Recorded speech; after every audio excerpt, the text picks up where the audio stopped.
Hello जी, नमस्कार। स्वागत है बच्चों आप सभी का डॉक्टर पर। बेटा जी, बात कर रहे हैं यहाँ पर हमारा अध्याय चल रहा है कौन सा, कोशिका जीवन की इकाई, जिसमें हम लोगों ने प्रोकैरियोटिक कोशिका पूरी खत्म कर डाली है। ठीक है, अब आज हम क्या पढ़ने वाले हैं बच्चों? आज हम बात करेंगे किसकी? यूकैरियोटिक कोशिका की। ठीक है, और फिर उसके बाद पढ़ने के बाद आज लास्ट में आएंगे क्विज। ठीक है, तो पहले पढ़ाई करेंगे, यूकैरियोटिक कोशिका के बारे में पढ़ेंगे। ठीक है, फिर उसके बाद लास्ट में लेकर आऊंगा बेटा जी मैं क्या क्विज। ठीक है, चलें स्टार्ट करें। तो बात कर रहे हैं किसकी बेटा जी? इनकी, यानी कौन? ये है हमारी कौन? यूकैरियोटिक कोशिका, जिसमें आपको एक शब्द दिखाई दे रहा होगा न्यूक्लियस, जो बहुत इंपॉर्टेंट है। ठीक है, स्टार्ट करें, पढ़ें। आइए बात कर रहे हैं किसकी बेटा? यूकैरियोटिक कोशिका। अब इस यूकैरियोटिक कोशिका में जो मुख्य मुख्य बिंदु हैं वो आपको बिंदु दर बिंदु आपने लिखने भी हैं और साथ साथ याद भी करते हुए जाना है। ठीक है, आइए सबसे पहला बिंदु, इन कोशिकाओं का एक और नाम भी है, याद रखना, ये बिंदु नहीं है, नाम है ससीम केंद्र की। ठीक है, अब ससीम केंद्र की का मतलब क्या होता है? एक ऐसी कोशिका जिसमें सुविकसित क्या मिलता है? केंद्रक मिलता है। तो सबसे पहला बिंदु जो आपने याद रखना है वो ये कि वे कोशिका जिनमें सुविकसित केंद्रक पाया जाता है। बहुत सिंपल था, जिनमें सुविकसित केंद्रक पाया जाता है उसे हम क्या बोलते हैं? यूकैरियोटिक कोशिका। सिंपल सा था, ये तो मेरे ख्याल से आप समझ चुके हैं, कोई कंफ्यूजन नहीं है। चलें आगे, दूसरा बिंदु। अब आप पूछेंगे सर ये यूकैरियोटिक कोशिका कौन से जगत में आती है? कौन से जीव होते हैं जो यूकैरियोट्स होते हैं? देखिए मैं ऑलरेडी आपको बता चुका हूं क्या कि आर एच व्हिटेकर ने 5 जगत प्रणाली दी थी। उस 5 जगत में से कौन-कौन सा? सिर्फ मोनेरा जगत जो था उसमें प्रोकैरियोट्स को रखा था। बाकी जो 4 जगत जो है इनमें किसको रखा है? यूकैरियोटिक जीवों को। अब 4 जगत कौन-कौन से जरा सोचिए, कौन-कौन से बेटा? याद रखना सबसे पहला प्रोटिस्टा। ठीक है, और प्रोटिस्टा जगत जो होता है उसमें जो जीव आते हैं उनको हम बोलते हैं आध्य जीव।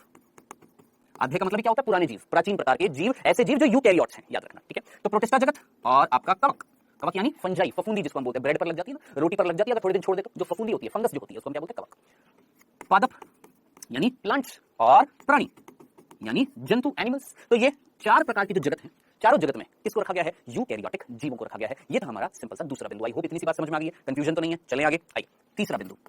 तीसरा बिंदु ध्यान से सुनना बेटा जी, यूकैरियोटिक कोशिका में सोचना क्या झिल्लीदार यानी झिल्ली से ढके हुए, झिल्ली से आवृत कोशिकांग मिलते हैं या नहीं मिलते हैं? सोचना क्या झिल्लीदार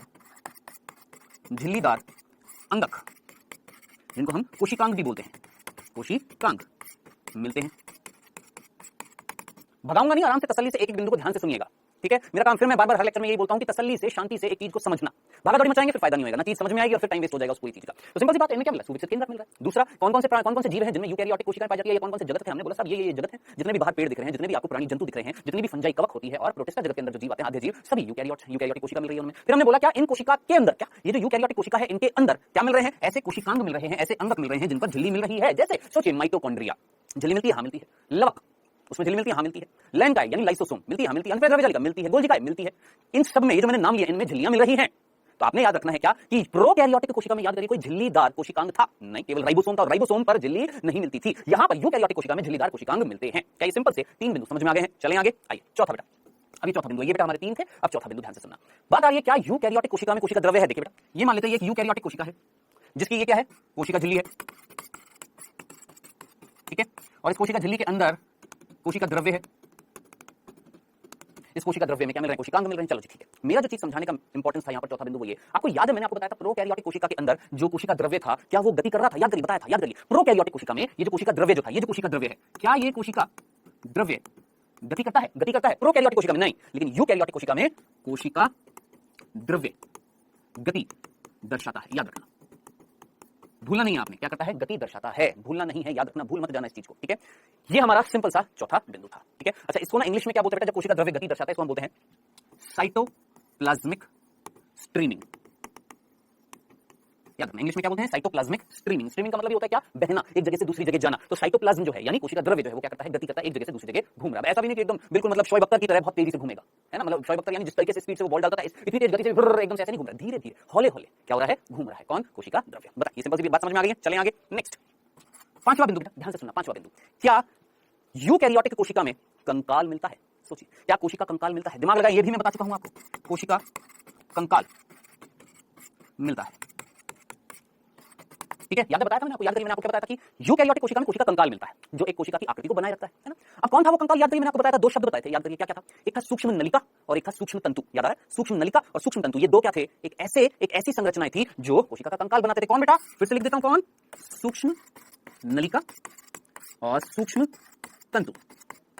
ये कुछ ऐसी संरचनाएं थी, ये ऐसी संरचनाएं थी जो कोशिका का कंकाल बना रहे थे, जो कोशिका की आकृति को, उसकी शेप को, उसके आकार को बनाए रखते थे। याद आ रहा है? याद आ रहा है? भूले तो नहीं। लेकिन क्या ये कंकाल प्रोकैरियोटिक कोशिका में थे? नहीं थे। नहीं थे। तो ये सिंपल से बताएं, ये सिंपल से 5 बिंदु मैंने जो आपको बताए हैं, क्या ये याद हो सकते हैं या नहीं हो सकते? सिंपल से 5 बिंदु क्या क्या थे? देखिए, यूकेरियोटिक कोशिका में सबसे पहला, इनमें सुविकसित क्या मिलता है? केंद्रक मिलता है। ये देखिए, सुविकसित क्या मिलता है? केंद्रक मिलता है। ठीक है। दूसरा, कौन कौन से जगत में यूकेरियोटिक जीव आते हैं? मैंने आपको 4 जगत बताए हैं। आर्यभट्ट के 5 जगत प्रणाली में से सिर्फ मोनिरा जगत जो था उसमें प्रोकैरियोट से, बाकी चारों जगत में कौन है? यूकेरियोट से कौन कौन सा? प्रोटिस्टा जगत, कवक जगत, पादप जगत और प्राण जगत। ठीक है, कोई दिक्कत तो नहीं है। क्या इनमें कोशिकांग मिलेंगे? हाँ बिल्कुल मिलेंगे। झिल्लीदार मिलेंगे? हाँ बिल्कुल झिल्लीदार मिलेंगे, जैसे माइटोकॉन्ड्रिया, हरित लवक, आपका अंतःद्रव्य जालिका, एंडोप्लाज्मिक रेटिकुलम, गोल्गी काय, है ना, लाइन काय, लाइसोसोम, ये सब कोशिकांग जिन पर झिल्लियां मिलती हैं वो मिलेंगे। क्या कोशिका द्रव्य गति करता है? हाँ कोशिका द्रव्य गति करता है, जो प्रोकैरियोटिक कोशिका में नहीं करता था। इनमें कोशिका के अंदर कंकाल मिलता है? हाँ जी मिलता है। जो कौन बनाता है? सूक्ष्म नलिका और सूक्ष्म तंतु बनाते हैं। याद रख लेना इस चीज को। ठीक है। अब नेक्स्ट बिंदु जो आने वाला है उसको समझने से पहले आप मुझे बताएं, क्या सभी यूकेरियोटिक कोशिका सेम होती हैं? क्या सारी यूकेरियोटिक कोशिका सेम होती हैं? क्या सोचो, क्या पादप की कोशिका और एनिमल यानी प्लांट और एनिमल, पादप कोशिका और जंतु कोशिका सेम होती है क्या? क्या कवक की कोशिका और पादप की कोशिका सेम होती है क्या? क्या प्रोटिस्टा जगत में जो जीव आते हैं उनकी कोशिका और प्राणी जगत की जो कोशिकाएं सेम होती है? नहीं, अलग अलग होती हैं। यानी यूकेरियोटिक कोशिकाओं में बहुत विभिन्नताएं मिलती हैं। क्या बोला? यूकेरियोटिक कोशिकाओं में विभिन्नता मिलती है। जैसे मैं आपको यहां पर 2 कोशिका के बारे में बताने वाला हूं, एक तो पादप कोशिका और एक जंतु कोशिका के बारे में। ठीक है, आए चलें देखें। आइए बेटा देखिए, ये जो कोशिका आपको दिखाई दे रही है ये है एक पादप कोशिका। ठीक है, और इसके अगली वाली जो दिखाई दे रही है ये है जंतु कोशिका। एक है पादप कोशिका और एक है जंतु कोशिका, ये वाली पादप और इसकी अगली वाली जंतु। ठीक है, अब जरा सोचिए, पादप कोशिका और जंतु कोशिका में क्या अंतर है या नहीं है? बहुत सिंपल सा प्रश्न मैंने आपसे पूछा, क्या पादप कोशिका और जंतु कोशिका में अंतर है? आप बोलेंगे हाँ सर बिल्कुल है। क्या क्या अंतर है? आइए सबसे पहला अंतर देखते हैं यहाँ पर पादप कोशिका में। बहुत सिंपल सी चीज जो आप जानते हैं, क्या? कोशिका भित्ति। कोशिका भित्ति जिसको हम सेल वॉल बोलते हैं, यहां पर मिल रही है? हाँ मिल रही है। ये देखिए यहाँ पर कहीं कोशिका भित्ति लिखा हुआ है? हाँ जी लिखा हुआ है। कोशिका भित्ति मिल रही है? हाँ मिल रही है। और कोशिका भित्ति अगर मिलेगी, कोशिका भित्ति अगर मिलेगी, अगर मैं पादप और जंतु की तुलना करूं, दोनों कोशिका की तुलना करूं, तो किसमें कोशिका भित्ति मिलेगी? याद रखना, पादप कोशिका में कोशिका भित्ति मिलती है जो जंतु कोशिका में नहीं मिलती है। बताइए, ये सिंपल सा पहला अंतर समझ में आ गया? कंफ्यूजन तो नहीं है? दूसरा, अब आप जरा सोचिए, एक पादप कोशिका और एक जंतु कोशिका की बात करूं, कौन प्रकाश संश्लेषण करेगा? कौन फोटोसिंथेसिस करेगा? कौन अपना खाना बनाएगा? सीधी सी बात है, स्वयपोषी कौन है? कौन अपना खाना बनाता है? हम अपना खाना बनाते हैं। आप बोलो हाँ सर हम अपना खाना बनाते हैं, हम अपनी रसोई में बनाते हैं। अरे पगले, शरीर के अंदर खाना बनता है क्या? सोच, क्या मेरे शरीर में ग्लूकोज बनेगा? नहीं। क्या मेरे शरीर में बनता है क्या? नहीं। लेकिन जरा सोचो, जो फल आप खा रहे हो, फल खा रहे हो नहीं खा रहे हो, वो फल में भोजन है या नहीं है? बिल्कुल है ना। अब जरा सोचिए, वो फल एक पेड़ पर लगा हुआ है, पेड़ का भाग है, यानी एक शरीर ने भोजन का निर्माण किया नहीं किया ना? एक पादप शरीर ने भोजन बनाया नहीं बनाया? बिल्कुल बनाया। तो जरा सोचिए, पादप क्या होता है? स्वयपोषी। कैसे? वो अपना खाना खुद बनाते हैं। कौन सी प्रक्रिया से? प्रकाश संश्लेषण से, फोटोसिंथेसिस से। इतनी सी बात समझ में आ गई? अब जरा सोचिए, बहुत सिंपल सा प्रश्न मैं आपसे पूछ रहा हूं, ये एक पादप कोशिका में प्रकाश संश्लेषण कहां होता है? दिमाग लगाओ, सोचो, एक पादप कोशिका में, प्लांट सेल में, इस कोशिका में प्रकाश संश्लेषण कहां होता है? माइटोकॉन्ड्रिया में नहीं, अंतःद्रव्य जालिका में नहीं, गोल्गी काय में नहीं, तो कहां होता है? तो देखिएगा बेटा जी, यहां पर अगर आपको कहीं शब्द दिख रहा है हरित लवक दिख रहा है, तो याद रखना, हरित लवक जिसको हम इंग्लिश में बोलते हैं क्लोरोप्लास्ट, क्या नाम देते हैं? क्लोरोप्लास्ट, हरित लवक, इसमें होता है प्रकाश संश्लेषण, इसमें होता है फोटोसिंथेसिस, यहां पर बनता है खाना। समझ में आया? भोजन, खाद्य पदार्थ कहां बनता है? इस हरित लवक में। ठीक है, जो जंतु कोशिका में नहीं बनता। यानी मेरी कोशिका में हरित लवक नहीं है, पादप की कोशिका में हरित लवक है, जहां पर क्या होगा? खाना बनेगा, प्रकाश संश्लेषण होगा। बताएं, क्या ये दूसरा अंतर समझ में आ गया? ये दोनों संरचनाएं पादप कोशिका में है, इसमें नहीं है, जंतु कोशिका में नहीं है। चलो तीसरा, अब ना इस कोशिका की संरचना देखो, इस पादप कोशिका की, इस पादप कोशिका में बड़ी सी संरचना दिख रही है, बड़ी सी। देखिए, ये एक बड़ी सी संरचना दिख रही है, ये सबसे बड़ी ये दिख रही है ना इसके अंदर। ये क्या है बेटा? ये ध्यान से देखना, यहां पर अगर रसधानी कहीं लिखा हुआ, हाँ जी लिखा हुआ है, क्या लिखा हुआ है? रसधानी। ठीक है, अब जरा सोचिए, रसधानी क्या होता है? अभी बता रहा हूं, पहले एक बार लिख देता हूं यहां पर, क्या कि पादप कोशिका में बड़ी रसधानी मिलती है। ठीक है, और इस रसधानी को हम बोलते हैं वैक्यूल। ठीक है, अब ध्यान से सुनना, आप पूछेंगे सर रसधानी क्या होता है? वैसे तो हम ये पढ़ेंगे बाद में, लेकिन आप हिंट दे देता हूं बेटा। आपने थैला उठाया, थैली या थैला उठाया होगा, थैली जो बोलना बोल लीजिए, है ना। थैली अंदर से खोखली होती है नहीं होती है? सोचिए, थैली अंदर से खोखली होगी या थैला अंदर से खोखला है, तभी तो आप उसके अंदर कोई चीज डालोगे ना, है ना। अब जरा सोचिए, ये ना एक खाली संरचना थी, खाली थी, और इस खाली संरचना के अंदर अगर मैं कुछ भर दूं, एक तरल के रूप में, एक लिक्विड के रूप में, तो इस खाली संरचना को मैं बोलूंगा रसधानी। यानी एक ऐसी संरचना जिसने रस को, एक तरल को, एक लिक्विड को धारण कर लिया, उसको हम क्या बोलते हैं? रसधानी बोलते हैं, वैक्यूल बोलते हैं। देखिए बायोलॉजी की ना बहुत अच्छी खूबसूरती क्या है, बहुत अच्छी खासियत है क्या, कि उसके जो शब्द होते हैं ना, उस शब्दों में ही मीनिंग छुपा होता है, मीनिंग छुपा होता है उन शब्दों में। नाम में जरा सोचिए, रस आ रहा है और फिर धानी आ रहा है, यानी एक ऐसी संरचना जिसने रस को धारण कर लिया। एक थैलीनुमा संरचना जो खोखली थी, जिसके अंदर रस भर दोगे तो क्या कहलाएगा? रसधानी। समझ में आया? तो याद रखना, एक पादप कोशिका का अंदर से 90% भाग जो होता है, 90% एरिया जो होता है एक पादप कोशिका का, वो कौन कवर कर लेती है? एक बड़ी रसधानी, जो जंतु कोशिका में नहीं है। देख लीजिए, क्या जंतु कोशिका में कोई बड़ी सी रसधानी दिख रही है? नहीं, लेकिन पादप कोशिका में है। क्या ये सिंपल सी बात समझ में आ गई? बताएं, क्या ये सिंपल से, बहुत सिंपल से ये 3 चीजें समझ में आई कि ये 3 चीजें पादप कोशिका में मिलती हैं जो जंतु कोशिका में नहीं है। ठीक है, लेकिन किंतु परंतु एक ऐसी संरचना जो जंतु कोशिका में मिलेगी, पादप कोशिका में नहीं मिलेगी। अब कौन सी संरचना है जो जंतु कोशिका में? ध्यान से सुनना, उसका नाम है क्या? तारक केंद्र। क्या नाम है? तारक केंद्र, जिसको बेटा इंग्लिश में बोलते हैं सेंट्रियोल। क्या बोलते हैं? सेंट्रियोल, तारक केंद्र। ठीक है, अब इधर देखना, आपको ये पेन दिखाई दे रहा है? आप बोलेंगे हाँ, ये भी दिखाई दे रहा है। मान लो ये एक तारक केंद्र है। क्या है ये? तारक केंद्र। ये एक तारक केंद्र है। ठीक है, और ये भी एक तारक केंद्र। अब जरा सोचिए, 2 तारक केंद्र एक दूसरे के 90 डिग्री पर मिल रहे हैं। सोचिए, एक दूसरे से 90 डिग्री पर मिल रहे हैं। ये 2 तारक केंद्र दिख रहे हैं, ये भी तारक केंद्र है, ये भी तारक केंद्र है। आपको 2 सेंट्रियोल दिख रहे हैं, 2 तारक केंद्र दिख रहे हैं, और दोनों एक दूसरे के क्या है? 90 डिग्री पर मिल रहे हैं। ये 2 तारक केंद्र मिलकर कितने बेटा? 2 तारक केंद्र मिलकर कहलाते हैं, याद रखना, तारक काय। क्या कहलाते हैं? तारक काय। भूलना मत, क्या कहलाते हैं? तारक काय। तारक मेहता का उल्टा चश्मा मत कर देना। क्या है ये? तारक काय है, जिसको हम सेंट्रोसोम बोलते हैं। तो मेरे ख्याल से आपको इतनी सी बात समझ में आ गई होगी कि या तो बोल दीजिए जंतु कोशिका में क्या मिलता है? सेंट्रोसोम मिलता है, जो 2 सेंट्रियोल से बना होता है। इंग्लिश में, हिंदी में क्या बोलेंगे? जंतु कोशिका में तारक काय मिलता है, जो 2 तारक केंद्र से बना होता है, जो जंतु कोशिका में तो मिलता है लेकिन पादप कोशिका में नहीं मिलता है। तो याद रखना, ये संरचना जंतु कोशिका में, जो पादप कोशिका में नहीं। लेकिन पादप कोशिका में ये 3 संरचना जो जंतु कोशिका में नहीं। तो जरा सोचिए, मैंने आपसे क्या बोला था? क्या यूकैरियोटिक कोशिका सारी की सारी सेम होती है कि अलग होती है? तो मैंने बोला क्या अलग अलग प्रकार की होती है। क्या बेटा जी? आपकी यूकैरियोटिक कोशिका। आई होप ये डिफरेंस, सिंपल से डिफरेंस एक पादप कोशिका और एक जंतु कोशिका में समझ में आ गए हैं। जितना पढ़ा रहा हूं उतना सफिशिएंट है। क्या ये चीज क्लियर है? अब आप में से मेरे को पता है कई प्रश्न पूछेंगे कि सर इनका कार्य क्या होता है। मुझे पता है आप यही पूछेंगे ना कि सर इनका कार्य क्या होता है। थोड़ा सा तसल्ली रख लेना, सिर्फ हिंट दे देता हूं, सिर्फ इतना सा हिंट दे देता हूं कि ये, ध्यान से सुनना, ये जो होते हैं ये कोशिका विभाजन में सहायता करते हैं। कोशिका विभाजन में सहायता करते हैं। तो बेटा जी मेरे ख्याल से आपको ये चीज समझ में आ गई होगी। अब मेरे ख्याल से ज्यादा इस पे टाइम वेस्ट करने की जरूरत नहीं है। क्या A to Z क्लियर है? क्या आपको अभी तक जितने भी बिंदु बताएं सारे के सारे समझ में आ गए हैं? कोई दुविधा, कोई परेशानी नहीं है? चलें आगे। अब हम क्या पढ़ने वाले हैं? यूकैरियोटिक कोशिका जो होती है ना, उनकी संरचना देखेंगे। अब ऐसी संरचना जो पादप कोशिका में भी मिलेंगी, जो जंतु कोशिका में भी मिलेंगी, जो आपके प्रोटिस्टा जगत में जो जीव है उनमें भी मिलेगी, कवक में भी मिलेगी, वो हम संरचनाएं देखते हैं। ठीक है, सबसे पहले जो संरचना हम देखने वाले हैं यूकैरियोटिक कोशिका में, उसका नाम है, ध्यान से सुनना, यूकैरियोटिक कोशिका की हम क्या देखने वाले हैं बेटा? संरचना देखने वाले हैं। ठीक है, अब आप बोलेंगे सर सबसे बाहर क्या मिलेगा? अब देखो, अगर पादप कोशिका की बात करूं तो सबसे बाहर क्या होगी? कोशिका भित्ति। जंतु कोशिका की बात करूं तो सबसे बाहर क्या होगी? कोशिका झिल्ली।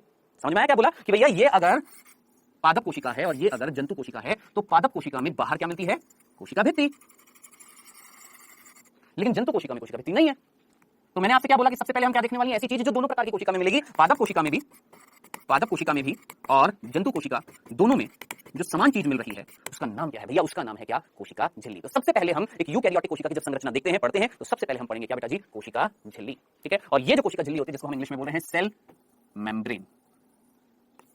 चलिए जी स्टार्ट करें, पढ़ें, स्टार्ट करें पढ़ना। क्या कोशिका झिल्ली के बारे में पढ़ना स्टार्ट करते हैं? आइए बेटा जी, सबसे पहला बिंदु कोशिका झिल्ली में ध्यान से सुनना। देखिए आपके पास कॉपी होगी, उस कॉपी में पेन का इस्तेमाल करें और जो मैं बताता जा रहा हूं उसको लिखते जाएं, नोट करते जाएं, साथ साथ याद करते जाएं, बस और कुछ नहीं करना है। मैं हर बार लेक्चर में यही बोलता हूं कि जब भी पढ़ें, मेरा लेक्चर जब देखें, लेट के नहीं देखना, बैठ के देखना है, कॉपी होनी चाहिए साथ में और पेन होना चाहिए। जो मैं बताऊं वो जरूर लिखा करो, प्रैक्टिस भी बनेगी, फायदा आपको होगा। ठीक है भाई, आपके फायदे के लिए ही सोच रहे हैं तो अगर थोड़ी सी मेहनत कर लेंगे तो बेटा जी आपका फायदा हो जाएगा। ठीक है, आइएगा कोशिका झिल्ली की बात कर रहे हैं। सबसे पहला बिंदु, कोशिका झिल्ली की खोज किसने करी है? तो बेटा जी याद रखना, खोज कोशिका झिल्ली की किसने करी? मैं नहीं बताऊंगा, आप बताएंगे। मैं नहीं बताऊंगा, आप बताएंगे कोशिका झिल्ली की खोज किसने करी। और मैं आपको बता भी चुका हूं, हल्का सा हिंट दे देता हूं, मैं आपको हल्का सा हिंट दे देता हूं। जिसने खोजी थी वो एक ब्रिटिश वैज्ञानिक था। जिसने खोजी थी वो एक जंतु या प्राणी वैज्ञानिक था। जिसने खोजी थी उसने किसी और वैज्ञानिक के साथ मिलकर एक सिद्धांत दिया था। अब तो याद आ गया होगा, अब तो याद आ गया होगा। याद आ रहा है? कोई वैज्ञानिक था जिसका नाम था श्वान। याद आ रहा है? श्वान वो वैज्ञानिक था जिसने खोज करी थी किसकी बेटा जी? याद रखना, कोशिका झिल्ली की। ठीक है, भूल मत जाना। अब आप बोलेंगे सर हमारी बुक में ना कोशिका झिल्ली नहीं दे रखा, जीव द्रव्य झिल्ली दे रखा है। बेटा बात तो एक ही है, मैं आपको पहले भी बता चुका हूं। इसको आप कोशिका की झिल्ली बोल दो या जीव द्रव्य की झिल्ली बोल दो, एक ही चीज है। ठीक है, तो जीव द्रव्य की झिल्ली की खोज या कोशिका झिल्ली की खोज किसने करी है? श्वान अंकल ने करी है, भूल मत जाइएगा। दूसरा बिंदु, नाम। नाम क्या नाम? कोशिका झिल्ली, सेल मेम्ब्रेन, जिसको हम एक और नाम देते हैं क्या? जीव द्रव्य झिल्ली। आप बोलेंगे सर नहीं लिखा, लो जी जीव द्रव्य झिल्ली। और क्या बोलते हैं इसको? Plasma membrane. ठीक है, अब काफी है, अब ठीक है। तो बेटा जी ये जो नाम जो है ना, क्या प्लाज्मा मेम्ब्रेन या सेल मेम्ब्रेन, ये शब्द जीव द्रव्य झिल्ली या कोशिका झिल्ली, ये किसने दिया? तो याद रखना ये शब्द जो है, शब्द बोल देता हूं, नाम ना बोलकर मैं बोलूंगा, ये जो शब्द जो है ये किसने दिया था? तो याद रखना आपने शब्द कौन सा? पर्टिकुलरली ये वाला कौन सा? Plasma membrane. मैं साइड में लिख भी रहा हूं ब्रैकेट में कि कौन सा नाम? प्लाज्मा मेम्ब्रेन नाम। कोशिका झिल्ली को क्या नाम दिया? प्लाज्मा मेम्ब्रेन नाम दिया या कोशिका झिल्ली नाम दिया, दोनों। ये शब्द जो था, ये जिस वैज्ञानिक ने दिया था वो एक नहीं था, वो दो थे।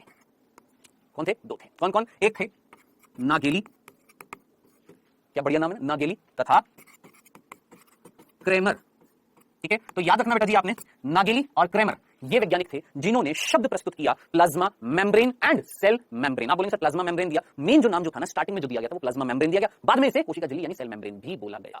ठीक है, बताएं क्या ये सिंपल से दो बिंदु याद रह सकते हैं? इतने सिंपल से दो बिंदु, इसमें तो कोई कंफ्यूजन नहीं होना चाहिए मेरे ख्याल से। चलें आगे, अब आते हैं तीसरे बिंदु पर। ठीक है, अब तीसरा बिंदु समझने की कोशिश करिएगा, मैं जो आपको चीज बताने वाला हूं देखना। देखिए बेटा जी, देखिए ये एक कोशिका है, मान लेते कौन है? जंतु कोशिका। ठीक है, और इस जंतु कोशिका में ये जो झिल्ली है इसको हमने बोला एक झिल्ली जो पूरी कोशिका पर मिल रही है। समझना बेटा, डीप में थोड़ा सा फीलिंग को समझना, कनेक्ट करना मेरे से। मैं क्या कहना चाह रहा हूं, ये जंतु कोशिका है और इस कोशिका की बाहर से जो झिल्ली है उसका नाम है कोशिका झिल्ली। नाम से समझ में आ गया कि साहब एक झिल्ली है जो कोशिका पर मिल रही है जिसको हमने कोशिका झिल्ली बोल दिया। एक झिल्ली जो कोशिका पर मिल रही है जिसको हमने कोशिका झिल्ली बोल दिया। चलो ठीक है, अब इधर देखना, ये है केंद्रक। कौन है बेटा? केंद्रक। क्या केंद्रक पर भी झिल्ली है? हाँ जी झिल्ली है, ये केंद्रक झिल्ली है। हाँ जी बिल्कुल है। आप बोलिए सर माइटोकॉन्ड्रिया दिखाओ। ये देखो, ये माइटोकॉन्ड्रिया, क्या माइटोकॉन्ड्रिया पर झिल्ली है? हाँ जी, माइटोकॉन्ड्रिया पर भी झिल्ली है। और ये किसकी झिल्ली है? माइटोकॉन्ड्रिया झिल्ली है। अब ऐसे ही अंदर एंडोप्लाज्मिक रेटिकुलम है। ये कौन है? ये एंडोप्लाज्मिक रेटिकुलम है, ईआर बोलते हैं, एंडोप्लाज्मिक रेटिकुलम। क्या इस पर झिल्ली है? हाँ जी, इस पर भी झिल्ली है। गोल्जी काय होगा? क्या उस पर झिल्ली है? हाँ जी, उस पर भी झिल्ली है। लाइसोसोम होगा, उस पर झिल्ली है? हाँ जी, उस पर भी झिल्ली है। अब आप बोलिए सर झिल्लियां तो कई सारी होगी। आप बोलिए एक तरफ तो कोशिका पर भी झिल्ली है, यानी कोशिका पर भी बाहर से झिल्ली है, और कोशिका के अंदर जो चीजें मिल रही हैं, कोशिका के अंदर जो अंगक मिल रहे हैं उन पर भी झिल्ली है। क्या अंदर जो अंगक मिल रहे हैं उनकी झिल्ली और जो बाहर कोशिका पर मिल रही है वो झिल्ली सेम है कि अलग अलग है? सेम है, सेम है, सेम टू सेम है। यानी उनके जो घटक है ना, घटक जिससे वो झिल्ली बनी हुई है, सेम है। तो क्या मैं ये बोल सकता हूं क्या कि कोशिका झिल्ली, यानी कोशिका के ऊपर जो झिल्ली मिल रही है, जिसको हमने क्या बोला, कोशिका झिल्ली, और कोशिकांग झिल्ली। एक तो कोशिका की खुद की बाहर से झिल्ली और एक कोशिका के अंदर जो कोशिकांग पर जो झिल्लियां मिल रही हैं समान है।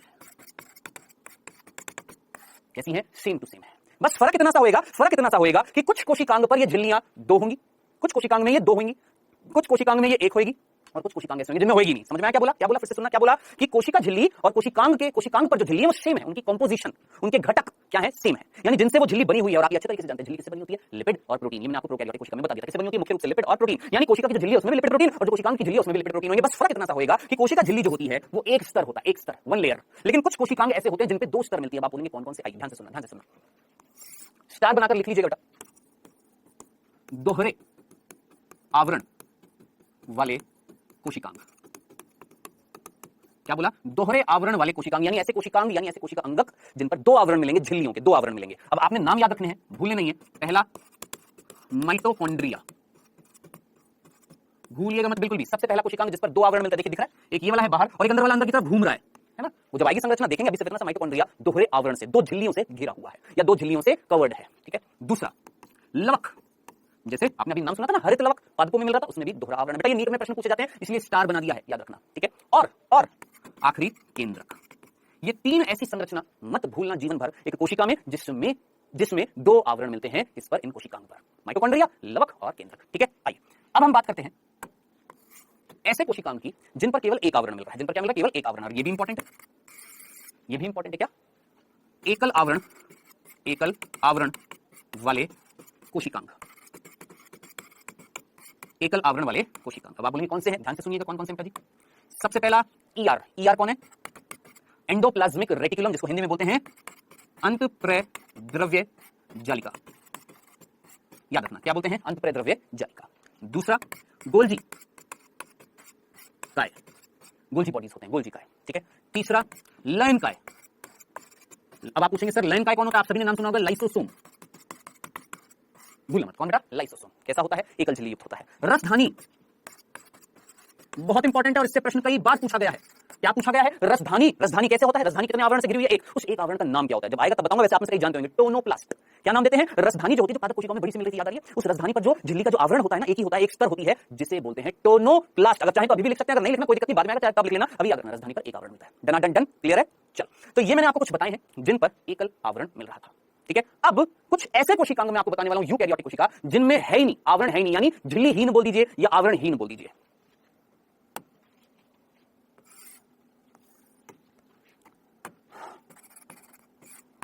आवरणहीन कोशिकांग, यानी ऐसे कोशिकांग जिन पे आवरण है ही नहीं, झिल्ली है ही नहीं। ठीक है। अब कौन से हैं? ध्यान से सुनिएगा बेटा जी। आपके ये जितने भी स्टार मैंने किए हैं, ये सारे याद रखने हैं कोशिकांग, आपने भूलने नहीं है किस पे दोहरा आवरण है, किस पे एकल आवरण और किस पे आवरण है ही नहीं।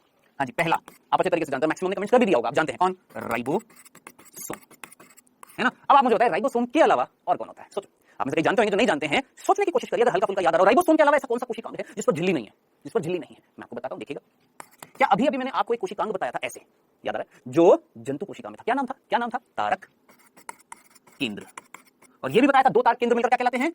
तारक काय। बोला था ना, याद रखिएगा, भूल मत जाइएगा बेटा इस चीज को। ठीक है। तो तारक केंद्र जो होता है या 2 तारक केंद्र जो मिलकर क्या कहलाते हैं? तारक काय, उन पर भी आवरण नहीं होता। चल, और भी कोई होता है? आप पूछेंगे सर और भी कोई होता है? हाँ होता है। कौन? ध्यान से सुनना, केंद्रिका। अच्छा, केंद्रिका क्या होती है? केंद्रक दिख रहा है, केंद्रक, ये केंद्रक। इस केंद्रक के अंदर एक संरचना होती है, केंद्रक के अंदर, किसके अंदर? केंद्रक के अंदर होती है संरचना, जिसका नाम है केंद्रिका, न्यूक्लियोलस बोलते हैं इसको इंग्लिश में, न्यूक्लियोलस। केंद्रिका, इस पर भी कोई आवरण नहीं होता। और आखिरी, बस 4 ही होते हैं, आखिरी जिसका नाम आपने याद रखना है, जो मैंने अभी थोड़ी देर पहले बताया था यूकैरियोटिक कोशिका में, जब मैंने 5 बिंदु बताए थे, तो क्या मैंने कोई कंकाल वर्ड यूज नहीं किया था? कोशिका कंकाल याद आ रहा है? किससे बना हुआ था? याद करिए, सूक्ष्म नलिका और सूक्ष्म तंतु। ये जो मैंने आपको सारी चीजें बताई हैं A to Z आज की आज में याद हो जानी चाहिए, नोट डालकर ये सारी चीजें आपने लिखनी है, ठीक है। अब जरा सोचिए, हम पढ़ क्या रहे थे? हम पढ़ रहे थे, ध्यान से सुनना, हम पढ़ रहे थे बेटा जी किसके बारे में? कोशिका झिल्ली के बारे में। मैंने क्या क्या बता दिया, एक बार फटाफट रिपीट भी कर देता हूं ताकि वो चीज रिकॉल हो जाए, भूले ना। कोशिका झिल्ली इंग्लिश में बोलते हैं सेल मेम्ब्रेन, एक और नाम जीवद्रव्य झिल्ली, इंग्लिश में बोला प्लाज्मा मेम्ब्रेन। किसने खोजा? श्वान ने। किसने नाम दिया? नागेली और क्रैमर ने। हमने बोला कोशिका झिल्ली का मतलब एक कोशिका पर बाहर से मिलने वाली झिल्ली, कोशिका झिल्ली। लेकिन हमने ये देखा कि कोशिका के अंदर भी जो अंगक हैं उन पर भी झिल्ली मिल रही है। तो क्या कोशिकांग पर मिलने वाली झिल्ली और कोशिका पर मिलने वाली झिल्ली सेम है? हाँ जी, समान है। समान है। समान किस आधार पर? उनके घटकों के आधार पर, कि यहां पर जो झिल्लियां मिलेंगी माइटोकॉन्ड्रिया पे, लयनकाय पे, रसधानी पे, केंद्रक पे, हरित लवक पे, है ना, वो सारी की सारी झिल्लियों में लिपिड और प्रोटीन मिलेगा। उसी प्रकार कोशिका झिल्ली में भी लिपिड और प्रोटीन मिलेगा, यानी अंग्रेजी का शब्द होता है कंपोजिशन, हिंदी में बोलते हैं घटक। क्या है? सेम है, समान है। क्या समान है? घटक। लेकिन हमने ये भी देखा कि कोशिका की जो झिल्ली जो होती है वो एकल स्तरीय होती है। कैसी होती है? एकल स्तरीय, एक स्तर से बनी होती है। जबकि कुछ कोशिकांग ऐसे होते हैं जिन पे झिल्ली द्विस्तरीय होती है, जैसे माइटोकॉन्ड्रिया, लवक और केंद्रक, इन पर द्विस्तरीय है। कुछ ऐसे हैं जिन पर एकल स्तरीय है, जैसे ये, और कुछ ऐसे जिनमें है ही नहीं। तो ये तीनों बिंदु बहुत बहुत बहुत इंपॉर्टेंट है, आपने सारे के सारे याद रखने हैं। चलें आगे, कंफ्यूजन तो नहीं था पक्का। आइए, कितने बिंदु हो चुके हैं बेटा जी? जरा सोचिए, 3 बिंदु हैं मात्र। इसको चौथा बिंदु मत मानिएगा, ये तीसरे बिंदु के अंदर ही बताया। ये जो मैंने सब कुछ बताया है ना, ये तीसरे बिंदु के अंतर्गत ही बताया है, ठीक है। आइए अब चौथे बिंदु की बात करते हैं। देखिएगा, ये संरचना देखिए, ध्यान से देखिए संरचना को। ये संरचना दिख रही पूरी, ये बेटा क्या है? ये कोशिका झिल्ली है। कौन है बताइए? ये कोशिका झिल्ली है। अब इसमें क्या क्या चीजें हैं वो मैं आपको तसल्ली से एक एक करके बताऊंगा। आइएगा, ध्यान से सुनना। कितने बिंदु हो गए? 3 बिंदु हो गए थे। फिर मैंने संरचना दिखा दी, अभी संरचना को पढ़ेंगे, लेकिन इससे पहले चौथा बिंदु जरा ध्यान से सुनिएगा। चौथा बिंदु ध्यान से सुनना बेटा। ये जो कोशिका झिल्ली आपको दिख रही है, या कोशिकांग की जो झिल्ली आपको दिखती है, इनकी मोटाई कितनी होती है? तो याद रखना इनकी, पर्टिकुलरली अभी हम किसकी बात कर रहे हैं? कोशिका झिल्ली की। कोशिका झिल्ली की बात कर रहे हैं पर्टिकुलरली, स्पेसिफिकली हम किसकी बात कर रहे हैं? जो कोशिका की झिल्ली उसकी बात कर रहे हैं, ठीक है। तो कोशिका झिल्ली जो होती है उसकी मोटाई याद रखिएगा, इससे भी कई बार प्रश्न पूछा जा सकता है। कितनी होती है? भूलना नहीं है, 75 एंगस्ट्रॉम। अब मेरे ख्याल से आप सारे के सारे बच्चे समझदार हैं, एंगस्ट्रॉम का मतलब तो जानते होंगे। पता है ना एंगस्ट्रॉम कितना होता है? एक एंगस्ट्रॉम में कितने मीटर होते हैं? जानते हैं? 10 की घात -10, पता है ना ये? तो याद रखना, 75 एंगस्ट्रॉम क्या होती है? मोटाई होती है। किसकी बेटा जी? कोशिका झिल्ली की, ठीक है। नेक्स्ट, कैसी होती है ये? याद करिए, मैंने आपको प्रोकैरियोटिक कोशिका में भी बताया था प्रकृति कैसी होती है। पारगम्य, अर्धपारगम्य या अपारगम्य या चयनित पारगम्य? तो याद रखना है आपने, कैसी होती हैं? चयनित पारगम्य होती है, सेलेक्टिव परमिएबल। अब आप में से कितने बच्चे हैं जिनको इसका मीनिंग समझ में आता है? मेरे ख्याल से जो स्टार्टिंग से लेक्चर ले रहे हैं, एक एक बच्चे को याद होगा कि चयनित पारगम्य झिल्ली क्या होती थी? वे झिल्लियां जो एक निश्चित विलय को जाने देती थी, किसके साथ? विलायक के साथ, ठीक है। तो याद रखना, चाहे यूकैरियोट्स हो, चाहे प्रोकैरियोट्स हो, चाहे कोई भी जीव हो, जीव, सभी जीवों की कोशिका झिल्ली कैसी होती है? चयनित पारगम्य होती है। भूल मत जाना किसी भी हालत में। चलें आगे, कंफ्यूजन तो नहीं था। आइए अब आगे चलते हैं। ये हमारे सिंपल से 5 बिंदु हो गए। अब हम बात करेंगे संरचना की। किसकी संरचना की बेटा जी? कोशिका झिल्ली की संरचना की। ध्यान से सुनना, क्या हुआ था ना 1950 में, जब इलेक्ट्रॉन, याद रखना,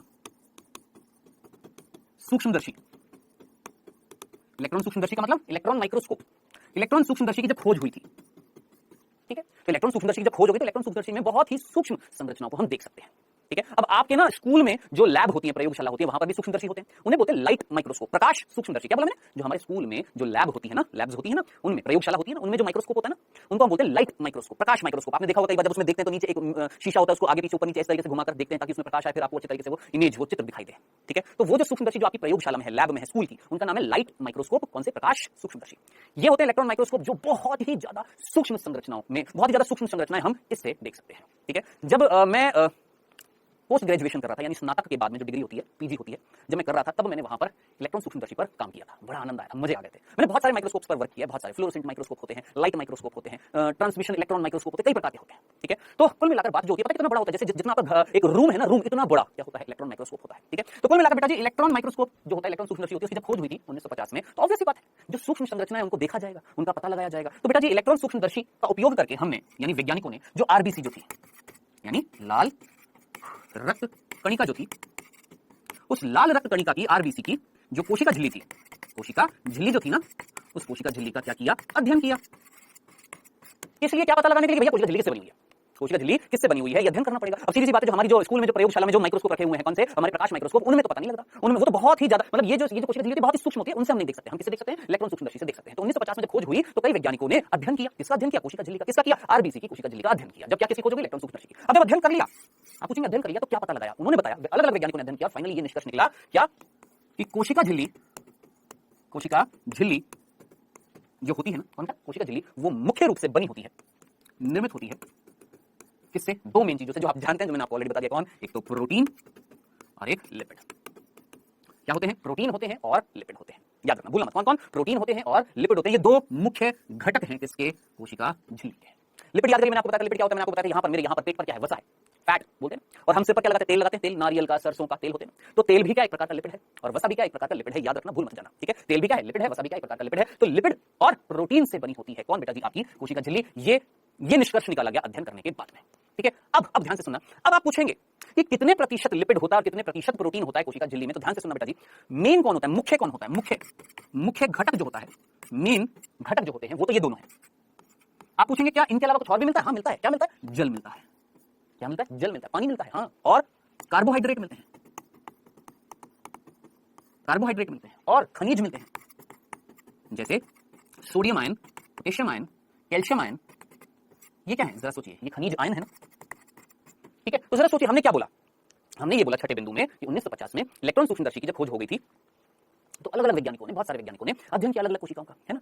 अब वैज्ञानिकों ने मुख्य रूप से अध्ययन किया था किसका? आरबीसी का। और ये बताया कि भैया कोशिका झिल्ली का अध्ययन करके कि जो कोशिका झिल्ली होती है उसका निर्माण जो होता है वो मुख्य रूप से कौन करते हैं? प्रोटीन और लिपिड। यानी अगर मैं आपसे अमूमन तौर पर बोलूं तो एक कोशिका झिल्ली में 90% 90% कौन होते हैं? प्रोटीन और लिपिड्स होते हैं, दोनों मिलाकर, ठीक है? बाकी बचा हुआ पदार्थ जो होता है वो क्या होता है? जैसे जल होता है, कार्बोहाइड्रेट भी होते हैं, खनिज आयन भी होते हैं, जैसे sodium ion, potassium ion, calcium ion, ये भी होते हैं, ठीक है? लेकिन मुख्य घटक क्या थे? ये दोनों थे। समझ में आ गया? अब आपका फिर से प्रश्न होगा कि सर इन दोनों में से कौन ज्यादा होता है, कौन कम होता है? पूछेंगे ना कि सर कौन ज्यादा है, कौन कम है? ये कितना प्रतिशत होता है, ये कितना प्रतिशत होता है? क्या सभी झिल्लियों में जितना प्रोटीन, मतलब मान लो एक झिल्ली है जिसके अंदर 40% प्रोटीन है और 50% लिपिड है, मान लो, क्या सभी झिल्लियों में सेम टू सेम होता है? नहीं। जैसे उदाहरण मैं आपको बता देता हूं, जैसे ये प्रश्न पूछा जाएगा, नीट में पूछा जाता है, याद रखना।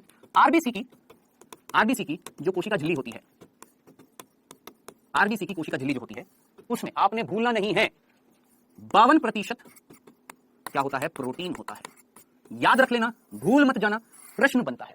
52% क्या होता है? प्रोटीन होता है, और 40% लिपिड होता है। बताइए यहां तक की चीज समझ में आ गई है? इसमें कोई कंफ्यूजन तो नहीं? तो मैंने क्या बताया कि क्या आरबीसी की कोशिका झिल्ली में 52% प्रोटीन है, 40% लिपिड। अब जरा सोचिए, दोनों मिलाकर कितना हो गया? 92% हो गया। अब बचा कितना? 8%। अब 8% क्या होगा? ये सारी बची हुई चीजें, ये बची हुई चीजें कितनी होंगी? 8% होंगी। लेकिन अब आप बोलेंगे क्या सभी कोशिकाओं में इतने ही प्रतिशत में ये घटक मिलते हैं क्या? क्या डब्ल्यूबीसी की कोशिका में भी इतना ही मिलेगा? क्या हमारी आंखों की कोशिका में इतना ही मिलेगा? क्या हमारी त्वचा की कोशिका झिल्ली में इतना ही प्रतिशत मिलेगा? नहीं, अलग अलग कोशिकाओं में इनकी मात्रा, इनकी प्रतिशतता क्या होती है? अलग अलग होती है, याद रखना, ठीक है? भूल मत जाना। लिख देता हूं यहां पर ताकि भूले ना। लिपिड और प्रोटीन की मात्रा अलग अलग कोशिकाओं में, याद रखना, अलग अलग कोशिकाओं में अलग अलग होती है। अब आप बोलेंगे जैसे सर बताओ, जैसे अब इसी का ना मैं उल्टा कर देता हूं। डब्ल्यूबीसी में ना लिपिड जो होता है वो ज्यादा होता है किससे? प्रोटीन से। ये पूछना चाहते थे ना कि सर यहां पर तो आपने बता दिया आरबीसी में इतना होता है, और किसी कोशिका में डब्ल्यूबीसी में लगभग 50% क्या होता है? लिपिड होता है। प्रोटीन जो होता है वो 40 से 42% होता है। जरा सोचिए अंतर मिला या नहीं मिला? बिल्कुल। तो यही चीज मैंने लिखी है, क्या लिपिड और प्रोटीन की मात्रा जो होती है, उनकी प्रतिशतता जो होती है, अलग अलग कोशिकाओं में अलग अलग होती है। आई होप इतनी सी बात समझ में आ गई होगी। चलें अब बेटा जी आखिरी बिंदु कोशिका झिल्ली का, इस कोशिका झिल्ली का लास्ट बिंदु जो सबसे इंपॉर्टेंट बिंदु है वो हमें समझना है, और वही सबसे बड़ा बिंदु है। आइएगा ध्यान से सुनिएगा। कितने बिंदु हो गए बेटा जी हमारे? 7 हो गए ना? आइए 8वां बिंदु समझते हैं। देखिए कोशिका झिल्ली जो है ना, उसकी संरचना को समझाने के लिए, क्या बोला मैंने? कोशिका झिल्ली की संरचना को समझाने के लिए अलग अलग वैज्ञानिकों ने अलग अलग मॉडल प्रस्तुत किए थे। क्या ये लाइन समझ में आई? सुन रहे हैं ध्यान से? क्या बोला? ये जो कोशिका झिल्ली है इसकी संरचना को, इसकी स्ट्रक्चर को समझाने के लिए अलग अलग वैज्ञानिकों ने बहुत सारे मॉडल दिए थे, ठीक है? जैसे उदाहरण मैं आपको बता देता हूं, एक मॉडल है जिसका नाम है सैंडविच मॉडल। हालांकि आपसे कोई नहीं पूछेगा, कोई नहीं पूछने वाला नीट के एग्जाम में, कोई नहीं पूछेगा, लेकिन आप पूछना चाह रहे होंगे ना कि सर कौन से मॉडल थे? मॉडल को बोलते हैं नमूना, ठीक है? तो अलग अलग वैज्ञानिकों ने अपनी अलग अलग सोच रखी, अपनी अलग अलग बातें बताई किसकी संरचना को लेकर? कोशिका झिल्ली की संरचना को लेकर। जैसे डेनियल और डेवसन, वैज्ञानिक का नाम क्या है? डेनियल और डेवसन। इन्होंने एक नमूना प्रस्तुत किया, एक मॉडल प्रस्तुत किया जिसका नाम था सैंडविच मॉडल, ठीक है? जिसको हम आजकल नहीं मानते हैं क्योंकि कुछ गलतियां, अब ये मत पूछना क्या गलतियां, क्योंकि ये अभी हमारा टॉपिक नहीं है ये पढ़ना कि इन्होंने क्या समझाया, क्या गलती थी, नहीं, बस इतना सा जितना बता रहा हूं उतना सफिशिएंट, ठीक है? और भी कई मॉडल थे, जैसे एकल झिल्ली प्रारूप, क्या बोलते हैं? यूनिट मेम्ब्रेन मॉडल, एकल झिल्ली प्रारूप। याद रखना मॉडल को नमूना या प्रारूप दोनों बोला जाता है, या तो नमूना बोल दीजिए या प्रारूप बोल दीजिए, एक ही चीज है। अब साहब ये मॉडल किसने दिया था? ये एक वैज्ञानिक ने दिया था जिसका नाम अगर याद रख सकते हैं तो रख लीजिएगा, रॉबर्टसन। किसने दिया था? रॉबर्टसन। ठीक है, तो अब ध्यान से सुनना, जो मैं चीज समझाने की कोशिश कर रहा हूं, क्या कि कोशिका झिल्ली की संरचना को लेकर अलग अलग वैज्ञानिकों ने अपना अलग अलग मत प्रस्तुत किया, अपने अलग अलग नमूने प्रस्तुत किए, अपने अलग अलग प्रारूप प्रस्तुत किए, अपने अलग अलग मॉडल दिए। जैसे डेनियल और डेविसन ने सैंडविच मॉडल दिया, हिंदी में सैंडविच मॉडल बोलते हैं। रॉबर्टसन ने क्या दिया? यूनिट मेम्ब्रेन मॉडल, जिसको हमने एकल झिल्ली प्रारूप बोला। लेकिन ये दोनों जो हैं कारगर सिद्ध नहीं हुए, इन्होंने जो बताया वो लागू नहीं हुआ, गलतियां थी। तो आप पूछेंगे कौन सा मॉडल है, कौन सा प्रारूप है, कौन सा नमूना है जिसको हम आज तक मानते हैं कि हाँ वो वास्तव में वो जो नमूना है वो कोशिका झिल्ली की संरचना को बताता है? तो याद रखना उस नमूने का नाम, 8वां बिंदु चल रहा है हमारा, है ना, यहां पर लिख दूं, चलो यहां लिख देता हूं। अच्छा सुनिए, ये 8वें बिंदु के ये पहला दूसरा ये चीज समझ में, ये 8वां बिंदु उसी का सब बिंदु है। ठीक है, कौन सा नमूना है जिसको हम आज तक मानते हैं? नाम याद रखना, तरल कीमरीर, बोलने में भी जबान लड़खड़ा जाएगी, तरल कीमरीर नमूना। ऐसा लगता है जैसे खीर लिख दिया, खीर, है ना, तरल कीमरीर नमूना, जिसको हम इंग्लिश में बोलते हैं फ्लूइड मोज़ेक मॉडल। अब इससे प्रश्न बनने के चांसेस बहुत ज्यादा होते हैं नीट में, क्योंकि हमारी एनसीईआरटी में ये नमूना दे रखा है, ये नहीं दे रखे तो इनसे बनने के चांसेस, प्रश्न बनने के चांसेस 0% होते हैं। लेकिन ये समझाना जरूरी था कि हम इस मॉडल को आज तक क्यों मानते हैं, क्योंकि इससे पहले जो मॉडल दिए गए थे उनमें कुछ गलतियां थी। इस मॉडल में कोई गलती नहीं है जिसको हम आज तक मानते हैं। अब ये मॉडल किसने दिया और जिन्होंने दिया उन्होंने क्या समझाया, ये जरूरी है। ध्यान से सुनना, ये प्रारूप जो था उसका वर्ष भी याद रखना। बच्चे पूछते सर वर्ष जरूरी है क्या याद रखना? जो चीज जरूरी होगी वो जरूरी है, मैं बता देता हूं आपको वर्ष कहां जरूरी है। जैसे रॉबर्ट हुक का 1665, ठीक है, रॉबर्ट ब्राउन का 1831, उसी तरीके से 1972, जहां वर्ष इंपॉर्टेंट है वहां जरूर याद रखें, जहां नहीं है छोड़ दीजिए। 1972 में दो वैज्ञानिक, नाम याद रखना बेटा जी, नाम जरूर याद रखना, भूल मत जाना, नाम है सिंगर और निकोलसन। सिंगर और निकोलसन, ये दो वैज्ञानिक बहुत बहुत बहुत इंपॉर्टेंट, अगर मैं बोल रहा हूं बहुत बहुत इंपॉर्टेंट तो याद रखना। सिंगर और निकोलसन, ये दो वैज्ञानिक ने 1972 में एक नमूना प्रस्तुत किया जिसका नाम है तरल कीमरीर नमूना, फ्लूइड मोज़ेक मॉडल। ठीक है, अब साहब बात आ रही है, चलो सर आप बोलेंगे सर ये तो समझ में आ गया, इन्होंने दिया, खासियत क्या है इस मॉडल में, उन्होंने बताया क्या है ना? तो इन्होंने बताया, ध्यान से सुनना, इन्होंने बताया क्या कि कोशिका झिल्ली जो होती है उसकी प्रकृति कैसी होती है? अर्धतरल। बोलेंगे क्या? देख लीजिए, पहले लिख देता हूं। इन्होंने बताया कोशिका झिल्ली अर्धतरलीय, अर्धतरलीय प्रकृति की होती है। अब आप बोलिए सर अर्धतरलीय प्रकृति का मतलब क्या है? देखो देखो, मेरे पास एक ग्लास में ना पानी है, ठीक है, वो क्या है? पानी, तरल है, तरल, अर्धतरल नहीं है, क्या है? तरल है, फ्लूइड है, लिक्विड है। अब आप मुझे बताएं, आप में से कितने बच्चों ने जेली खाई है? जेली, जेली खाई है, जेली खाई है ना, वो जेली जो होती है, वो जेल जो होता है, जेल, देखा ना? या आपने दवाइयां खाई होंगी, लिक्विड पिया, लिक्विड कैसे बताऊं मैं आपको, कई बार ना पेट में जब जलन होती है तो हम एक लिक्विड पीते हैं, डाइजिन होता है, जो बिल्कुल पानी की तरह भी नहीं होता और ठोस भी नहीं होता। ठीक है, यूं समझिए, एक तरल पदार्थ और एक ठोस पदार्थ है, एक तरल और एक ठोस, और इनके बीच का एक ऐसा पदार्थ जो ना ही पूर्ण रूप से तरल है और ना ही पूर्ण रूप से ठोस है, ऐसा पदार्थ जेली के समान, जेल के समान जो होता है उसको हम बोलते हैं अर्धतरल, हाफ लिक्विड। पूर्ण रूप से लिक्विड नहीं है और पूर्ण रूप से ठोस भी नहीं है, आधे तरीके से लिक्विड भी और आधे तरीके से ठोस भी, जेल के समान होता है। तो बिल्कुल ऐसी ही प्रकृति होती है किसकी बेटा? कोशिका झिल्ली की। सबसे इंपॉर्टेंट बात इन्होंने ये बताई। ठीक है, अब इसका फायदा क्या है? अब इसका फायदा क्या पूछेंगे सर, इसका फायदा क्या है? आइए ध्यान से सुनना बेटा, उन्होंने क्या बताया, ध्यान से सुनना, उन्होंने जो चीज बताई समझना, क्या बताया इस मॉडल में, क्या क्या चीजें बताई गई हैं, ध्यान से देखना। इस मॉडल में बताया गया, ध्यान से देखिएगा, ये चीज मैं आपको पहले भी बता चुका हूं, फिर से बता रहा हूं।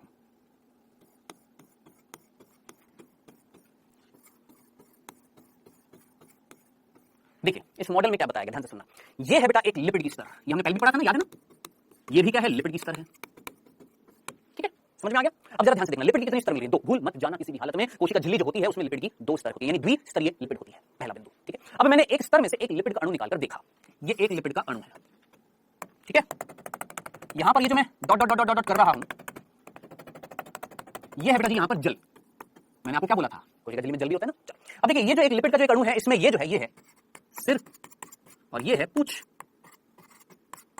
है ना? ये कहलाता है सिर, हेड, और ये कहलाती है टेल, ये सिर और ये पूंछ। अब आप मुझे बताएं कौन जल स्नेही है और कौन जल भीरू है? कौन जल स्नेही है यानी जल के पास है, और कौन जल भीरू है, जल विरोधी है, जल से दूर है? आप सीधा बोलेंगे सर सिर जो होता है ये होता है जल स्नेही, जिसको हम इंग्लिश में बोलते हैं बेटा जी, याद रखना, हाइड्रोफिलिक। जबकि पूंछ जो है वो याद रखना क्या होता है? जल भीरू या जल विरोधी भी बोल देते हैं, इसको हम इंग्लिश में बोलते हैं हाइड्रोफोबिक। अब अंग्रेजी में ना फोबिया का मतलब होता है डर। अब जरा सोचिए, पूंछ जो है किससे डर रही है? जल से। अब देखिए ये जो मैंने लाल लाल लाल किया था, ये क्या था? जल था। जल के पास कौन है और जल से दूर कौन भाग रहा है? जल के पास है कौन? और जल से दूर कौन जा रही है? पूंछ। जरूर याद रखना इस चीज को, भूल मत जाना, इस चीज को कतई मत भूल जाना, कौन जल विरोधी और कौन जल स्नेही है। ठीक है, चले आगे। तो ये तो है लिपिड की स्तर। अब बेटा ये जो लिपिड की स्तर है, मेरी बात को जरा ध्यान से सुनना, मेरी बात को जरा ध्यान से सुनना।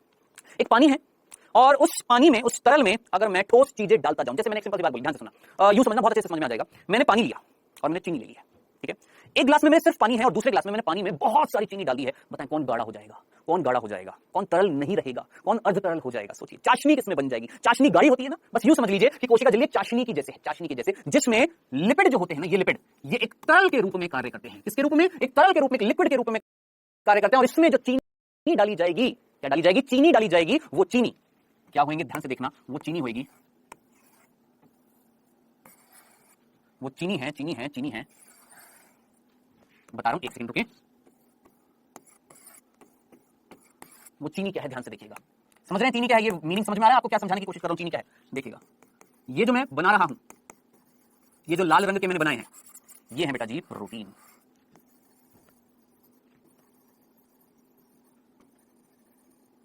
ये मैंने बनाए हैं यहां पर प्रोटीन, ठीक है? तो आपने याद रखना है बेटा जी, सुनना है ध्यान से, जो चीज मैं कोशिश कर रहा हूं आपको समझाने की कि साहब ये मॉडल था। अब इस मॉडल में जरा ध्यान से सुनिए, वर्ड आ रहा है तरल, आ रहा है ना, तरल का मतलब एक लिक्विड, और फिर वर्ड आ रहा है किमरीर, किमरीर का मतलब होता है तैरना। आप पूछेंगे सर किमरीर का मतलब क्या होता है? तैरना, नमूना यानी मॉडल, ठीक है? यानी कोई तरल है जिसके अंदर कुछ तैर रहा है। अब हमने बोला कि जो तरल जो है एक कोशिका झिल्ली के अंदर, एक लिक्विड जो है, एक फ्लूइड जो है, एक तरल पदार्थ जो है, वो कौन है? लिपिड है। लिपिड की दो स्तरें हैं। हमने देखा जो लिपिड जो है उसमें एक सिर है और एक पूंछ है। एक अणु में सिर जो है जल स्नेही है और पूंछ जो है वो जल भीरू है। चलो ये चीज समझ में आ गई। फिर हमने बोला कि ये जो कोशिका झिल्ली होती है अर्धतरल होती है। कैसे अर्धतरल? कैसे कि पहले तो समझो तरल कौन बना रहा है, लिपिड कौन बना रहा है। तो हमने बोला कि जो पानी की तरह है वो कौन है? आपके लिपिड। और उस पानी में अगर मैं चीनी भर भर के डाल दूं, उस पानी में अगर मैं चीनी भर भर के डाल दूं तो चाशनी नहीं बन जाएगी। तो पानी कौन बना रहा है? लिपिड। और उसमें चीनी का काम कौन कर रहे हैं? ये प्रोटीन कर रहे हैं। और जरा सोचिए, जब चीनी आप भर भर के डाल दोगे किसमें? पानी में, तो चाशनी बन जाएगी। अब जरा सोचिए, क्या चाशनी तरल होता है कि अर्धतरल होता है? गाढ़ा होता है कि पतला होता है? अर्धतरल होता है। तो अब जरा सोचिए कोशिका झिल्ली कैसी होगी? अर्धतरल हो गई या नहीं होगी? हो गई ना? तो ये चीज आपने याद रखनी है, भूलना नहीं है। अब ध्यान से सुनना, लिपिड तो समझ में आ गया। अब बात करते हैं प्रोटीन। क्या देखिए, प्रोटीन आपको कई प्रकार के दिख रहे होंगे यहाँ पर। देखिए, ये प्रोटीन और ये प्रोटीन आपको कहां दिख रहे हैं? लिपिड की स्तर के बाहर दिख रहे हैं। इन प्रोटीन को बेटा बोला जाता है परिधीय, परिधीय प्रोटीन। क्या नाम देते हैं? परिधीय प्रोटीन। जबकि ये वाला दिख रहा है आपको, ये वाला प्रोटीन देखो, ये वाला अंदर है ना, और ये वाला देखो, ये वाला क्या ये अंदर है? हाँ अंदर तो है, लेकिन इसका कुछ सिरा इधर से भी बाहर है और इधर से भी बाहर है। तो बेटा ये जो प्रोटीन होते हैं, यानी कुल मिलाकर मैं आपसे बोलूं, जो प्रोटीन होते हैं ना, वो दो प्रकार के होते हैं। एक होते हैं, ध्यान से सुनना, एक होते हैं बेटा जी परिधीय और एक होते हैं अंगभूत। एक होते हैं परिधीय और एक होते हैं अंगभूत। परिधीय जो बाहर मिलेंगे, ये मैंने आपको दिखा दिया, ये वाला परिधीय है, ये वाला भी परिधीय। जो परिधीय पर मिल रहा है, बाहर मिल रहे हैं इस कोशिका झिल्ली में, लिपिड के स्तर के बाहर। जबकि अंगभूत जो होते हैं, जो अंदर होते हैं, लेकिन ये भी दो प्रकार के होते हैं। एक होते हैं आंशिक, एक होते हैं आंशिक और एक होते हैं वास्तविक।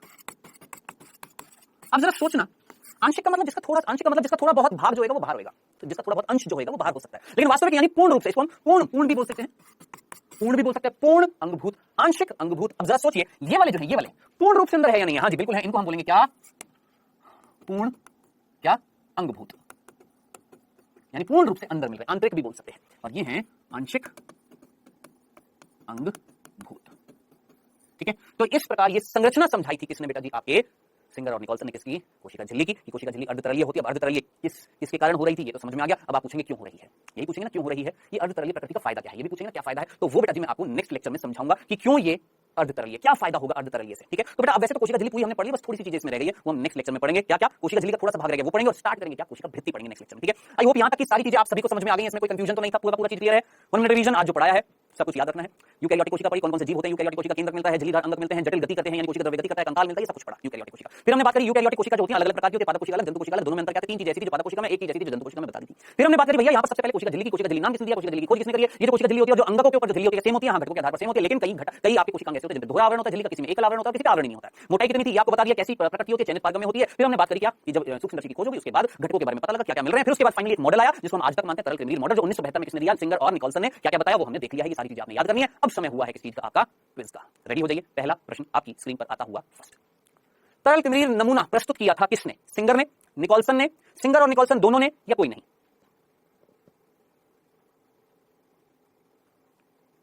दूसरा प्रश्न बेटा जी, कोशिका झिल्ली में लिपिड की कितनी स्तरें मिलती हैं? कोशिका झिल्ली में लिपिड की कितनी स्तरें मिलती हैं? 1 2 3 4 लिपिड की कितनी स्तर मिलती है?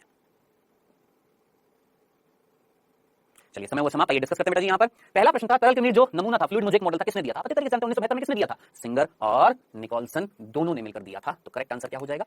ये किया ना, पक्का ना? दूसरा भैया कोशिका झिल्ली में लिपिड की कितनी स्तर मिलती है? बताएं लिपिड की कितनी स्तर मिलती है? एक थी कि दो थी? दो थी ना, द्विस्तरीय था ना। करेक्ट आंसर सेकंड, 2 स्तर मिलते हैं। बताएं ऐसे सिंपल क्वेश्चन नीट में आए हैं, नहीं कर पाएंगे? डेफिनेटली कर पाएंगे भैया, क्यों नहीं कर पाएंगे? बिल्कुल पक्का करेंगे, ठीक है? होमवर्क आपको नीचे होमवर्क सेक्शन में मिलेगा। और ध्यान से सुनिए, नेक्स्ट लेक्चर में हम बात करेंगे कोशिका भित्ति की, तो करेंगे पर कोशिका झिल्ली का एक छोटा सा भाग रह गया है, वो मैं आपको नेक्स्ट लेक्चर में बताऊंगा। और स्टार्ट कर देंगे क्या? कोशिका भित्ति, ठीक है? तो मिलेंगे बेटा जी नेक्स्ट लेक्चर में। Okay then, tata bye bye, take care.